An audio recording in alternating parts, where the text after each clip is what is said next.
क्यों तारो सवालों को आंसर कोई छैन नहीं सवालों आंसर मेरे बाबा बहुत मोरा थे मु बहुत हेरन त्यहाँ पुइ मोरा थियो अब मैले हालन थियो मोरा त तो मोरा हालन थियो तो मलाई यो बता मोरा को एक मात्रै राजा हुन्छ भनी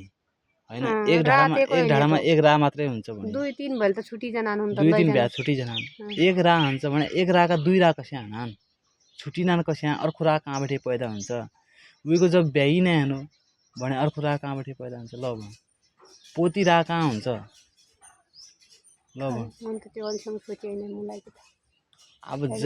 अब जब अरे मोरा त हेरिया मोरा त फाग हालन त्यलाई मूल हेरियाले हूं पहाड हालन त्या बाले हालन त्या हमर त मोरा फागन त्या इसा उन्ने त्या कि फागन त्या गोठ भित्र फाग त हन्ते रे हेरन त्या बाले मोरा मुला हेरन त्या मानु एक रा आयो एक रा छ ल एक रा छ एक ल मानु 1 किलो जति मोरा छन् एक रा छ हैन तय एक राको दुई रा कसै हाने दुई रा हाने लेखा त एक रानीले हुन पर्यो एक रानी एक ढाडामा दुई त हरानै नै राजा र रानी त नाइरहन अब भनेपछि के पता राजा रानी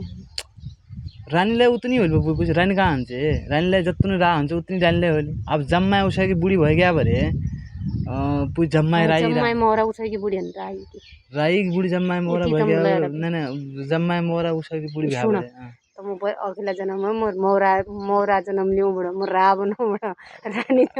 जम्मा रानी न्याय भने उकी रानी भयो क्या त जम्मा राई रा पैदा हन्न मोरा कस्या तसो नै हो कि त्यो एक रहस्य सवाल छ के त्यो तय सवालको जहिले गुत्थी सुल्झायो भने उइलाई म 2000 रुपैयाँ इनाम दिने भयो हैन राको अर्थ के हो कि जस्तै एक ढाडामा एकै रा मात्रै हुन्छ भने एक रा दुई कस्या ब्यान छ कस्या हो मुल त त्यो सोचेन जाने न